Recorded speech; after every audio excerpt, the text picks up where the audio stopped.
Jimmy Butler continues to miss games during the regular season, but is it time to be concerned about his health moving forward? His agent provides some additional context, and we'll debate what happens next. Plus, we talk about Goran Dragic, recent retirement, and give you a list of potential trade targets that could be on Miami's radar in today's episode of Locked On Heat.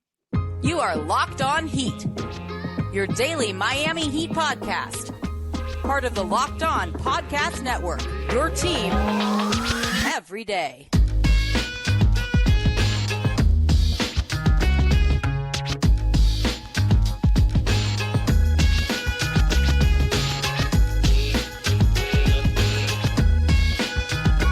All right, welcome to Locked On Heat, your daily podcast on the Miami Heat. I'm Wes Goldberg, editor at allyoucanheat.com. And joining me as always, it's longtime NBA reporter David Ramil. However you're tuning in on YouTube, Odyssey, or your favorite podcast app, thanks so much for making Locked On Heat your first listen every day. Today's episode is brought to you by Gametime. Download the Gametime app, create an account, use the code LOCKEDON for $20 off your first purchase.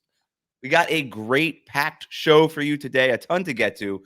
We got some news. We got some fake trade ideas, David.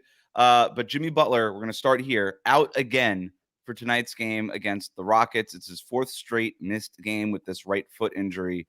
But we have some conflicting reports about how much longer he's going to be out. Shams last week suggested that the Heat are taking a patient approach with Butler and that this could be a long-term thing. Then Ira Winderman got Butler's agent on the record to say that it should be a short-term thing. What do you make of all this?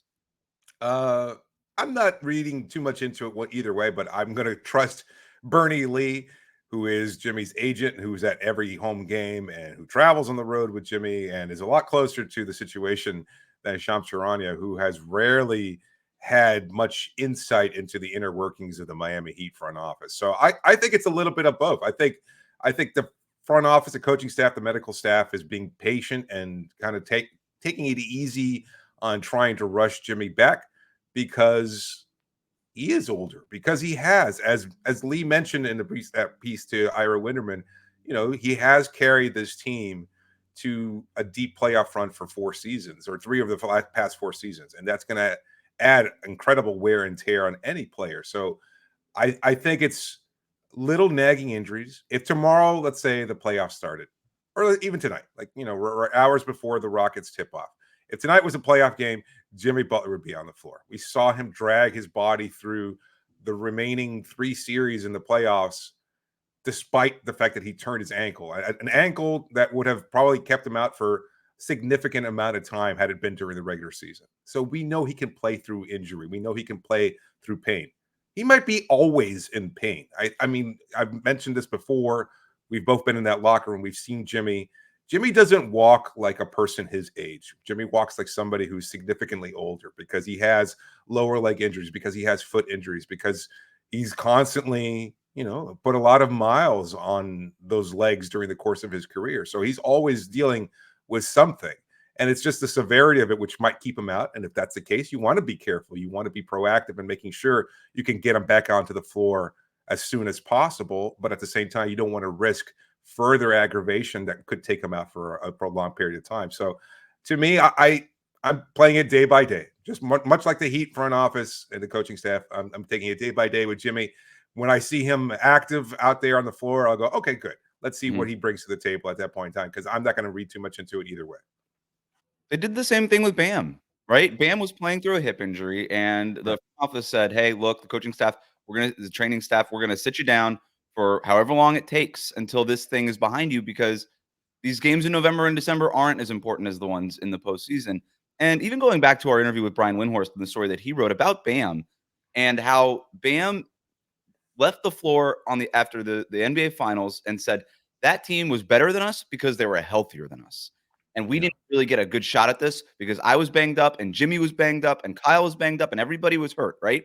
And so this team is very much organizationally thinking, how can we be in our best shape in that when it matters, in April, June, like those months when they really, really matter. And that's why even if it does require missing some games here, they're going to take a patient approach. The thing with Jimmy Butler is they need him for that playoff run. He typically and historically has lifted his game in the playoffs, but it's also been a lot of wear and tear, right? Like I don't think it's something that you could just also count on every year because he is a year older, because he's already done it.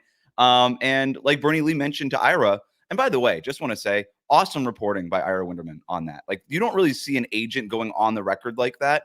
So for Ira to get him to go, and it's not 6 sources here or a source there, that was on the record, the guy saying stuff to a paper of record. So hat tip to Ira for the reporting on that. But for Bernie to say, hey, look, these have been a few extended playoff runs. Like June, that was a really tough run. Like he didn't have a full summer to rest the way that a lot of these other players have. And so I get all of that, but you have to, even as Jimmy Butler gets older, be even a little bit more careful with him than they've been in the past. And I think they've been pretty careful with him in the past.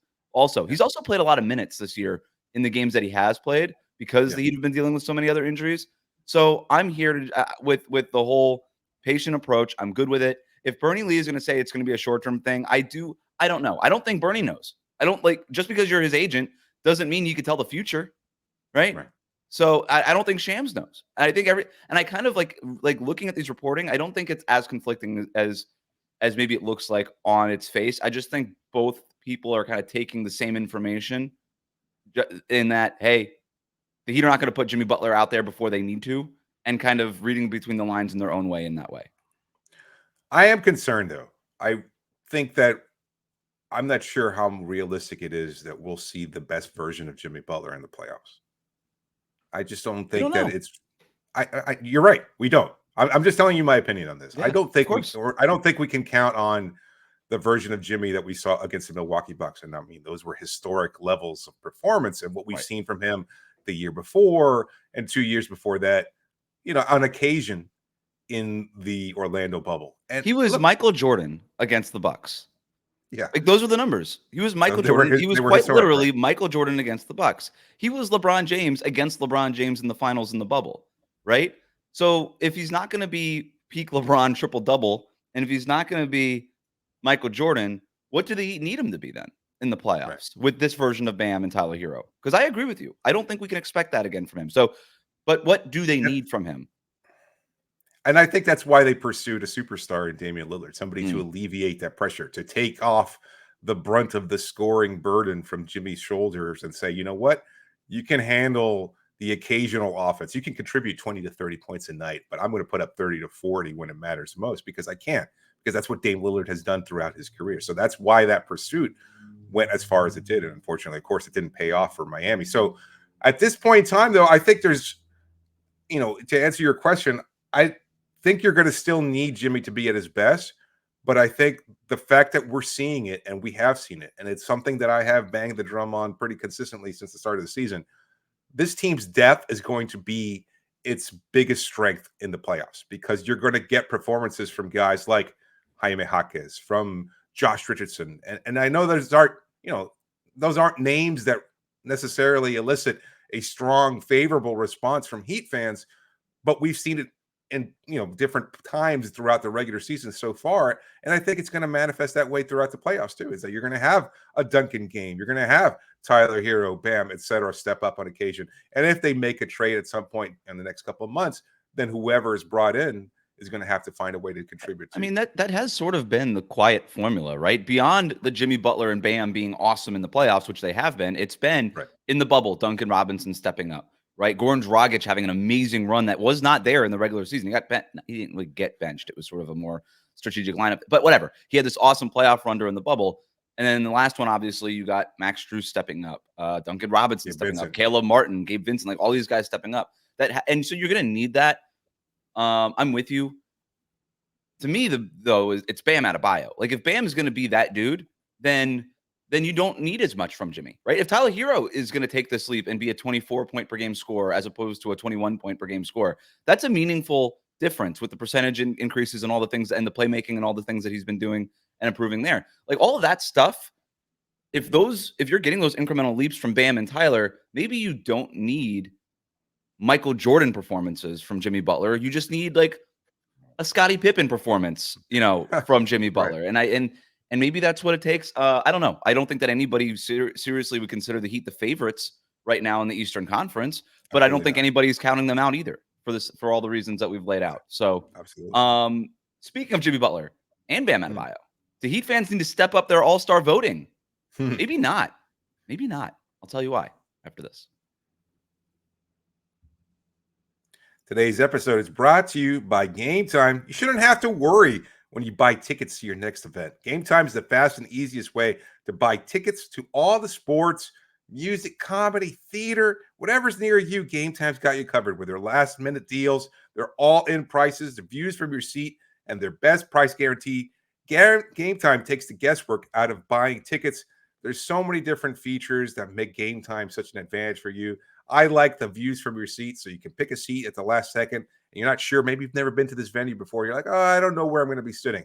Well, Gametime's got you covered. They've got a view exactly from where you will be buying those tickets, so you can see there's no obstruction. Get a clear view of the stage, whatever performance it is that you're going to go see. Used this example before. Have you ever gotten an actual obstruction in your face? Like, are there stadiums where they're just like, hey, we're going to put this seat right behind a pole? No, but you know, sometimes you think you're getting a seat maybe to the side of a stage, and like you don't get the clear view there. It depends on how the musicians or band or whatever lay out their stage setup, but it's not the most comfortable. You're kind of ducking there. I remember going to a show one time. I saw a teleprompter because they couldn't remember their lyrics, and I was like, "Oh, that really sucked." Name names. No, I'm not going to go there. I'm not going to go there. But it was Aerosmith. It was Aerosmith. They couldn't remember when was their this? lyrics. Yeah, a while ago. Yeah, like 10 years ago. No, I think longer than that, but yeah. Wow. Yeah. Because now I would get it. I mean, sure. I mean, there's been a lot of different reasons why they couldn't remember their lyrics, but yeah. It was a little different back then, yeah. In any case, Gametime's got you covered. So make sure you go to Gametime, download the Gametime app. Look how hard is that to remember? Create an account, use the code LOCKEDON. You get $20 off your first purchase. Terms do apply, but again, create an account. Use the redeem code LOCKEDON, and you get $20 off. Download Gametime today. Last minute tickets, lowest price guarantee. It's really not that hard to remember those lyrics. Thanks for making Locked On Heat your first listen every day. Make sure you're subscribed on YouTube in your favorite podcast app. Locked On has launched the first ever national sports 24/7 streaming channel on YouTube. Locked On Sports Today is here for you 24/7, covering the top sports stories of the day, with the local experts of Locked On, plus our national shows covering every league. Go to Locked On Sports Today on YouTube. Subscribe to the first ever national sports 24/7 streaming channel. One of the things that did run on that channel over the weekend, David, was our interview with Brian Windhorst. Really well received. If you guys have not heard that, listen to it. Check that out. Podcast app, YouTube. We got 45 minutes of interview time with Brian, and we were only really booked for 25 minutes, but he was so good and so generous with his time that we just kept going. His stories about Bam, covering him in the Olympics and all that kind of stuff were awesome. Obviously, his insight on the Miami Heat. He had some thoughts on the trade deadline. Some really interesting, like those little news tidbits that he just Easter egged in the middle of that thing, including like the fact that the Heat are already scouting Bronny James. Were you surprised by sort of the reaction? Because that basically went viral. That got aggregated. That got picked up. Yeah, I didn't read as much into it. Like I thought they were, you know, this is an organization that has done their due diligence everywhere. And so that's how I kind of saw it. It's like, oh, it makes sense. This is a team that, you know, if they're scouting somebody, again, they have a strong presence in Southern California. Yeah. It totally makes sense. But everybody saw it, this is the Heat, you know, doing what they do. Yeah. Yeah, exactly. You know what would be weird is if they didn't scout. You know, right. Like that would be the news. Like, oh no, we're not even worried about Bronny James. We don't think he's an NBA player. Like that would have been to me more newsy, right? Yeah, but like, that's they an insult to LeBron. They went and scouted an NBA prospect. So the Heat did their jobs. So I think it was funny. I do think that it was interesting the way that he laid it out with Adam Simon there with a notepad and whatever, like a big blue notebook that Pat Riley gave him. And you know, it is cool. It is cool. And you and I actually over the weekend, we posted another pod, like a bonus episode about Bill Simmons's LeBron James trade idea. And one of the things that you and I were talking about after we got done recording is, like we didn't really connect those dots of like, are the Heat scouting Bronny James in order to lure LeBron James back to Miami? Right. All that stuff is very obviously hypothetical and just sort of, you know, up in the air. But speaking of hypotheticals and up in the air, go ahead. No, I was a little surprised that a lot of people, the response to that second podcast was, you know, I don't want LeBron here because of the way he left, I guess, or because he's an older player. And if I guess they don't watch a lot of Lakers games because, yes, he's not going to be the strong performer he was, but I think he clearly would make this team a championship contender right away. And I don't know what you'd have to. Again, this is totally hypothetical. He's not requesting a trade. He hasn't requested trade. But if he worked to And if you were to seek another team, and if you were to seek a team in Miami specifically, I think it would be a fantastic fit. So I was a little surprised at some of the cold shoulder there. But anyway, let's move on. Let's move on. We're going to do a little bit of a game of like fill in the blank here. All right, we got some news that we want to get to. We're going to start with Goran Dragic. He plans to retire. It was announced last week. He had hoped to play for the Miami Heat again. That did not happen. He'll play one more game in Slovenia this summer in August, and it's a star-studded event. He's going to be on the court with Luka, Giannis, Jokic, and like you said, Jimmy Butler, who, of course, I was so happy to see like his name included in that list, that Jimmy Butler is already planning. All right, I'm going to fly over to Slovenia. It's going to be played in the capital of Dragic's home country, and just what it basically amounts to an all-star game, right? And I just think it's really cool that Jimmy's making that trip. So, David, finish the sentence. Goran Dragic retiring is what? Disappointing. I would have loved for a reunion in Miami. I understand the mechanics of it. Like, one, I don't know that he would have been a functional NBA player. But his time here in Miami is so underappreciated. And I think even by a large swath of Heat fans. Like, you put out a poll on our Twitter account, who was a better point guard. I could see the argument for either. And I think so many people make it this clear-cut case that it was Tim Hardaway.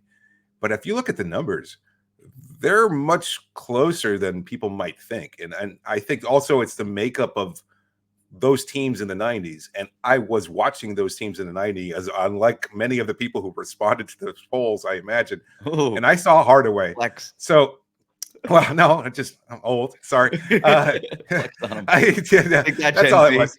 Yeah. Millennials. Anyway, I think Goran just doesn't get that kind of recognition because those teams weren't particularly good. And that was never the case. I mean, how many finals did Tim Hardaway go to? Yeah. Well, I mean, that's one way to looking at it. Yeah. He was never supposed to carry this team. Like, he was brought in as the third player to Dwayne and Chris Bosh. And never played with Chris Bosh. Right. Very rarely. I mean, very rarely. Like, so it never through the postseason. They were, we saw Goran in the postseason with Dwayne in 2016. And then, of course, Dwayne left. Goran had to carry a really bad team. But, I mean, we'll never forget the 41-41 year in 16-17. That was instead of playing with Chris Bosh and Dwayne Wade, he was playing with James Johnson and Dion Waiters. And Luke Babbitt. Oh, of course. I didn't mean to leave him out. I'm sorry. I did not mean to leave him out. It was a very different roster construction than what he had been brought in for. Goran Dragic retiring is deserved. It's deserved. The guy had an awesome career. He has made friends in every city that he's played in. Even Phoenix, where he kind of demanded a trade out. Phoenix fans still think of Goran Dragic very fondly. Chicago fans loved Goran Dragic. Milwaukee fans even liked him. Brooklyn fans love Goran Dragic because he was their only point guard who stepped up in the playoffs that one year. And of course, Miami fans love Gogi. And so when he retired, it was a sad moment, but it was a good moment. I do find it's tough that he wanted very desperately to play for the Miami Heat. He has been at home games this year, just being around the team. He said he wants to be in the NBA. He wants to stay in basketball after his retirement. I wouldn't rule out a position with the Heat in some way, shape, or form going forward. I don't have any reporting on it. I'm just like knowing how the Heat operate, knowing that they probably want to do right by Dragic, knowing that they they really respect his basketball intelligence, and that they're always trying to add fresh blood through the pipeline, and how Dragic was an ambassador for Heat culture at every stop after he played for the Miami Heat. He's kind of like from the cloth of the kind of people that they promote into positions, whether it's Haslam, Alonzo Mourning. Like, Dragic is right there with those dudes in terms of Heat culture. And appreciation for it and the understanding of what it is and what makes it happen. So I again, no reporting on that. Don't aggregate this. Like, that's not the intent. But I wouldn't be surprised if he ended up getting a job with the Heat at some point. Obviously he's going to take some time here to figure out things and be with his family and all those kinds of things. But all right, let's move on to All-Star voting. All-Star voting first returns were released on Friday. Jimmy Butler finished 4th in the East among front court players. Bam finished 6th. Giannis, by the way, led all vote getters in the East. David, Heat fans are doing what kind of job in All-Star voting? Good enough. Yeah, I guess. I mean, that's the ranking. The fact that that they've gone to the point where they have, I think, is almost exclusively due to Heat fans. I think that neither of these players carries the kind of respect from fan bases, not players, but from fan bases league-wide that you're going to vote a guy like Bam. And like nobody's like, oh man, I can't wait to get that 20 and 10 guy in there who's going to play really tough defense on the perimeter as a center. Like nobody's voting. Nobody Bam, wants man. to watch Bam. Nobody, and Jimmy's made enough enemies and on other fan bases. Like nobody in Minnesota is voting for Jimmy. Nobody in Philly is voting for Jimmy. Nobody's in Chicago is voting for Jimmy. So those are three big cities. Well, two big cities that are not voting for Jimmy. So yeah, it's a great point. Jimmy at the All-Star. He's going to get like 3 points. You know, he's going to get one basket. You know, he's going to take a layup. And then he's going to get fouled. He's going to hit a free throw, and that's going to be his like, oh yeah, nice Jimmy Butler stat line: 3 points, 2 assists, and 1 rebound. You know, he doesn't want to be there anyway. That's why I want to send him there because it'll be funny to make him go to Indianapolis when he doesn't want to go. When he'd rather be in like the Bahamas or something. No, make him go. No, he trolls us. No, he trolls us. We can troll him. Send Jimmy to Indy. Let's make it happen. No, I think they're doing a better than expected job. Honestly, David, because you're right. It is the Heat fan base that's going to push these guys in. Giannis has fans all over the world. Joel Embiid has fans all over the world. Jason Tatum's got the Boston media mafia powering his and he's obviously a good player. I don't mean to take that away from Jason Tatum, but he's got the Boston media mafia giving a million more votes than Jimmy Butler. Jaylen Brown being 5th is higher than I expected because I didn't even think Celtics fans like Jaylen Brown. Half the time, it doesn't even seem like they like him. So, but they got to vote him in anyway, right? I mean, sure, yeah, because God forbid they wanted to trade. They wanted to trade Marcus Smart continuously, but it was like, hey, he's the best defensive player on the floor. Yeah, hey, he's Marcus Smart. I mean, he's ours. You know, it's like okay, but shout out to Wizards fans, by the way, getting Kyle Kuzma 9th in the front court, like good for you. That's Lakers fans. That's Lakers fans that want him back in Los Angeles, and they want him to say, "Oh yeah, we want our former All-Star back." You know, I like the conspiracy there. Tyler Hero did not appear on the list of guards. Not very surprising. But hey, Heat fans, keep pushing it. Get Jimmy Butler to Indianapolis. I want him there. I want him kicking. Send him kicking and screaming. It'll be the funniest version of this. We're debuting a new segment today called Fake Trade Monday. It's coming up next. Today's episode is brought to you by FanDuel. The NFL regular season, well, it's done. There's still time to get in on the action, though, because with FanDuel, they're America's #1 sportsbook. And right now, new customers can get $150 in bonus bets guaranteed when you place a $5 bet. That's $150 in bonus bets, win or lose. The app is so easy to use, and there's so many different ways to bet. You know, there's same-game parlays. You can find bets in their new Explore tab. You can make a parlay in the Parlay Hub, the best way to find popular parlays. Unfortunately, the Miami Dolphins it's okay. It's better this way. It's better this way. It's better this way. You're not going to beat the Bills twice. You're just not going to beat them twice in a row. I would rather play in Kansas City. They're saying it's going to be 0 degrees. It's going to be 0 degrees in Kansas City. But I'd rather play that Kansas City team once than have to try to beat the Bills twice in a row. Because if the Dolphins had won against the Bills on Sunday night, they would have had to play the Bills again. At home, I get it, but the Bills are a good team. You're not going to beat them twice in a row. That's decades of Dolphins trauma. Oh, I know. I understand. That's not a clear perception. Yeah, that's absolutely wrong. There's no way Miami is going to beat Kansas City. Give me Kansas City. They have no receivers. They can't catch. I'm not worried about that defense. Not against our offense. 3.5-point favorites, Kansas City at home. That's a lot of respect for Miami. What was the offense when they scored 14 points against Buffalo on Sunday? What's this historic offense? Injured. You know? They're all on the sideline. We're going to get them back. We're going to have Mostert back. We're going to get Waddle back. Let's go. That's all right. It's going to score 50 on Kansas City's defense. That's the way it works. If you want to make a wager on it, go to FanDuel.com/LockedOn. Make your first bet a layup. FanDuel, the official partner of the NFL. Thanks for making Locked On Heat your first listen every day. Make sure you're subscribed on YouTube and your favorite podcast app. Thanks to everybody who's tuning in. Make sure you check out the show tonight. We'll have our post-game reactions to tonight's game against the Houston Rockets. If you're watching right now on YouTube, hit that like button, comment, let us know where you're listening from, what you think about Goran Dragic retiring, the All-Star voting, if you're worried about Jimmy Butler's injury, or what you think about some of these fake trades that I'm about to bring up. Every Monday between now and the trade deadline, we're going to be doing a new segment, David. It's going to be called Fake Trade Monday, I guess is what we're going to call it. I'm going to just basically come to the pod with a bunch of fake trade ideas. I'll lob them up to you. We can do like a buy or sell thing where you could just tell me that you hate them, whatever. We'll just figure it out. Are you ready for the first one? Yeah, sure. Why not? The Miami Heat call the Sacramento Kings. and they offer Caleb Martin Hmm. for Davion Mitchell and a second-round pick. I actually threw this to Matt George from Locked On Kings in a DM, and he said he thinks that the Kings would do it. Davion Mitchell's been out of the rotation for Sacramento until recently. It kind of feels like maybe they're showcasing him before the deadline. They're listening to offers for him and apparently Kevin Huerter. But you think about Miami's point of attack defense. It's not been good. And I don't know that it's an injury issue to this roster. I think it's a personnel issue. I just don't think they have a great point of attack defender in this group that you want doing it in the regular season. Like Jimmy can do it. You just don't want him doing it if it's not like the fourth quarter or the playoffs for an entire regular season. Caleb Martin's been a little iffy, but the problem with Caleb Martin also is that he's going to be a free agent after the season.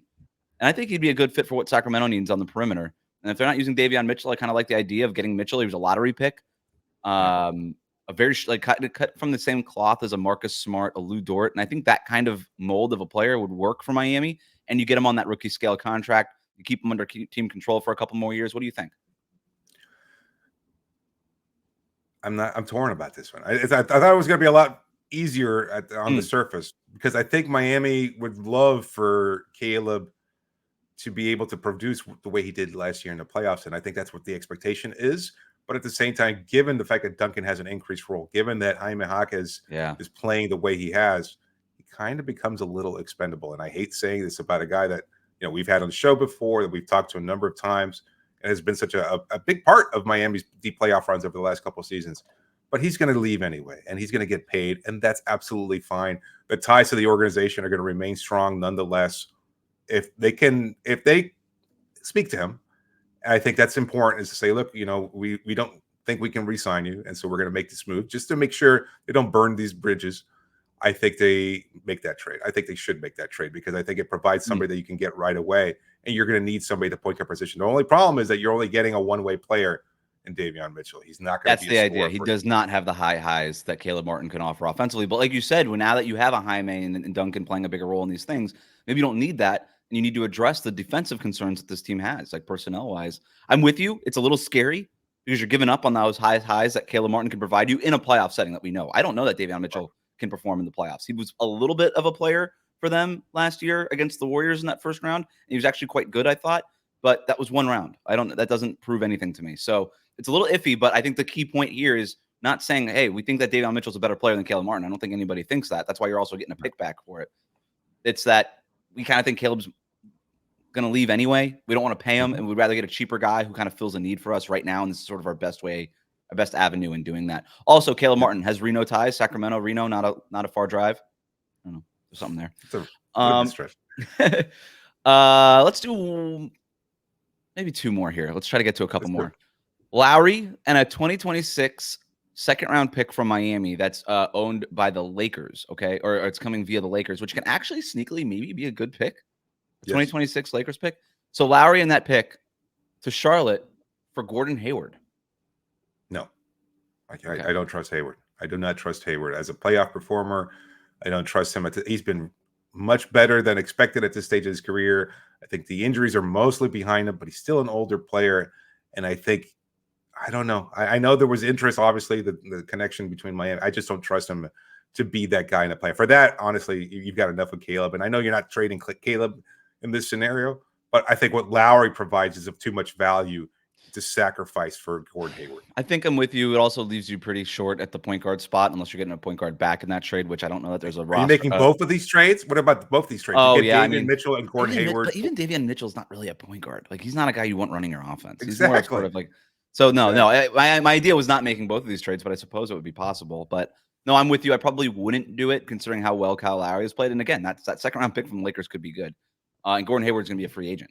You know, he's on an expiring contract too. So I don't know that it would be worth it long term. All right. Let's do one more here. Kyle Lowry. Again, I don't mean to keep trading Kyle Lowry, but he's the biggest, chunkiest expiring salary, so it just makes sense. Kyle Lowry to Utah for John Collins and second round picks. And I have a second version of this trade if you hate this one already. I feel like you don't like this one. I like John Collins. You know, we talked about it. We talked ourselves into it, and he just continues to struggle. But I think he's always been on an Atlanta team that we're seeing now. Like, John Collins wasn't the problem. They were trying to trade his ass continuously over the last couple of years, and it didn't really make any difference. Like, this team, you know, not particularly good. I know they've had injuries and everything else, but the problems in Atlanta, it's been up and down for Collins. Defensively, there's definitely issues, but I think in Miami, you're not asking him to do what those other teams are doing, which is kind of maybe sometimes play some small ball five and stuff. He does let the backdoor cuts happen way too often. But I think Spoelstra, we say this all the time with like Spo, he gets every player to be like 15 to 20% better defensively the day they walk in. So I like the idea of gambling on the talent. And the reason I thought you would hate this, David, is because it leaves you again bare at point guard, essentially. So I have a second version of this trade, which is Lowry and Caleb to Utah for John Collins and Taylor Horton-Tucker, who plays point guard, who's been sort of out of the rotation. Chris Dunn, Colin Sexton, Keontae George, they're really kind of manning those point guard minutes. I kind of like THT on an expiring contract. It's like at least somebody who can handle the ball a little bit, and you're not committing any long-term money on him. I think he's making $11 million this year, and then he's a free agent this summer. So, it's worth it just for depth. But I don't know. It sounds like you like that one worse. I don't. I'm not a THT guy. I don't think he brings it consistently enough. And I mean, I think that the Lakers crowning him as the next superstar in the making kind of soured me on the idea of him, which isn't exactly fair because he's had his moments. But I kind of like him. 6'4", like a 6'11" wingspan. I think offensively, he's a better ball handler than he gets credit for. He's kind of like an interesting passer. He's creative. I like him as a reclamation project in Miami. Yeah. Like he's a guy who would get, I mean, I just wouldn't want to make a trade for him. Like if you could sign him on a veteran minimum deal, which I think is what he probably will command, I'd see that as more likely. Fair. No, I just have him in here just to kind of balance out the roster. But look, if you can get Collins plus some second round picks back, like Utah wants to dump him already. I made the joke before, but like Utah got John Collins in a salary dump where they didn't trade anything for him. And I almost feel like they overpaid for him based on how he's played this year. Right. But, you need a point guard, though. Yeah, that's a secondary trade. It has to be for a point guard. That's why I had the THT. Mitchell. That's why I had the THT layer in there. Yeah, so, I'm not sure. All right. I got one more that I really like. All right, quick. Just give me a yes or no. 3-way deal. Miami gets DeAndre Hunter and DeLon Wright. Atlanta gets Kyle Lowry. And Washington gets Patty Mills and a second-round pick.